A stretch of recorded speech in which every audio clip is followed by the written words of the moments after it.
Sikok lanang di Kelurahan Talang Putri, Kecamatan Pelaju, Palembang, ditemukan tewas di depan bengkel warga dengan kondisi 16 luka tujahan di seluruh badan, sama 2 luka tembak di kepala. Lanang tersebut diduga dibunuh.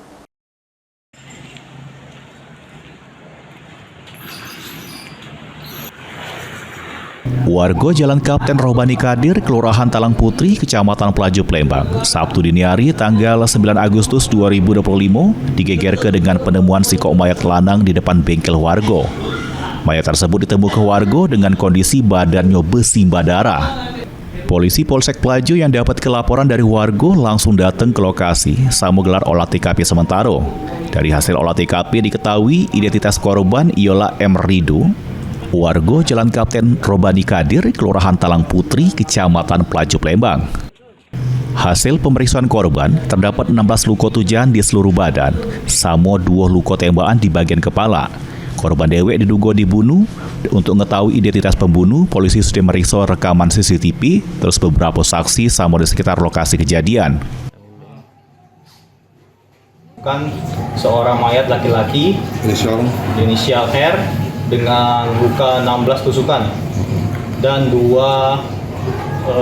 luka tembak senapan angin di bagian telinga belakang dan bagian pelipis. Ada saksi yang melihat, Bang, diapain korban tuh? Untuk saksi melihat sampai sekarang masih kita cari. Anggota terus mendalami untuk menemukan bukti-bukti dan saksi-saksi yang merujuk kepada pelaku pembunuhan tersebut. Sedangkan dari keterangan keluarga korban Rido, dirinya belum tahu siapa yang ngabisi nyawa ponakannya. Rido dewek berharap pelaku secepatnya ditangkap.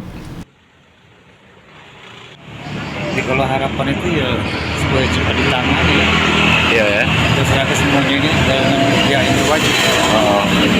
Biar cepat tertangkap lah pelakunya. Oke. Ini siapanya Bapak, Pak? Korban? Keluarga Bapak. Oke. Pelakunya kita tahu, Pak, orang sini atau orang mana, Pak? Apa itu?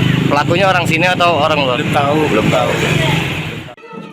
Sesudah diperiksa di Rumah Sakit Bayangkara Polda Sumsel, jenazah korban dibawa ke rumah duka, terus sudah dikuburkan oleh pihak keluarga pada Sabtu sore di TPU Talang Petai, Palembang. Suryadi, PAL TV.